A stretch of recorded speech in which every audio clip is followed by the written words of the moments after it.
vedeți situația aceasta? Vă așteptați ca domnul Dumitrache să ajungă pe la parchet, pe la instanță, cătușele la mâini? Cine sapă groapa altuia cade singur în ea. Dar aici este un dosar. Și domnul Dumitrache cu ea săpat groapa cui să... Știe dânsul. Dar aici este un dosar unde este în lucru și eu nu mă pot pronunța până nu se... Dar asta este viața. Deci fiecare răspunde pentru ceea ce face și fiecare are, bineînțeles, prezumția de nevinovăție. Da, cum vedeți, că bănuiesc că ați auzit, ați văzut interceptări, ați citit presa, v-ați uitat la televizor, ați văzut tot ce se întâmplă, s-a întâmplat în portul Constanța cu această caracatiță și nu de un an, de atâta timp. Cum vedeți? Știți că sunt jurist, da? Da, știu. Cum au ajuns în...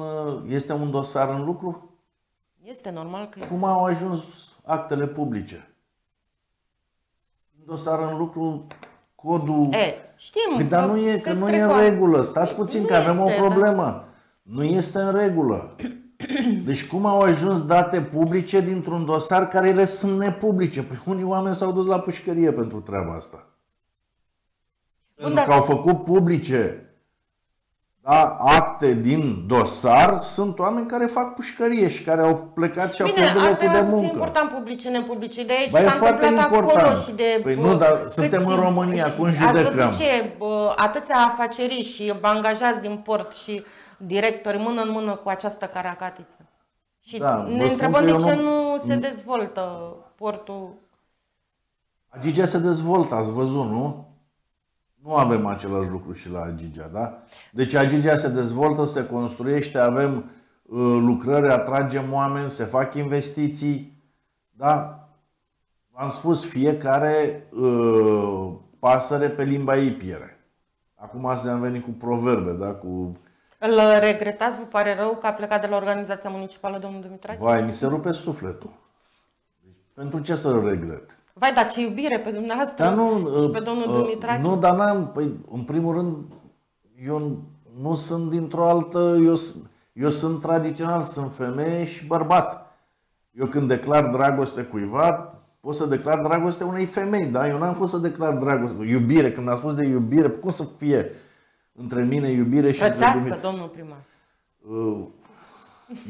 Dacă era fratele meu, dar mama...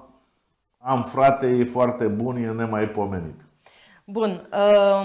Ce se mai întâmplă prin organizația PSD, organizația județeană? Că bănuiesc că a fost o lovitură așa pentru Vă dați seama că PSD Constanța atunci ce s-a întâmplat. Lucrurile astea nu sunt... Suntem un organism în continuă mișcare. Eu cred că se vor găsi soluții foarte bune pentru a acoperi acest eșantion de oameni, pentru că eu zic că se vor întoarce în partid oameni care au pus umărul și care au crescut acest partid. Dar acest scandal e cumva o pată neagră asupra PSD Constanța. Cine a făcut-o să o tragă. Deci noi, v-am spus, există prezumția de nevinovăție care trebuie să meargă până la capăt. Dacă instanța va hotărâ că este vinovat, se va decide și de aici încolo e decât atributul instanței. Eu nu pot discuta nici probe, nici ce s-a întâmplat acolo, având în vedere că actele ce s-a întâmplat și probele de acolo nu sunt publice.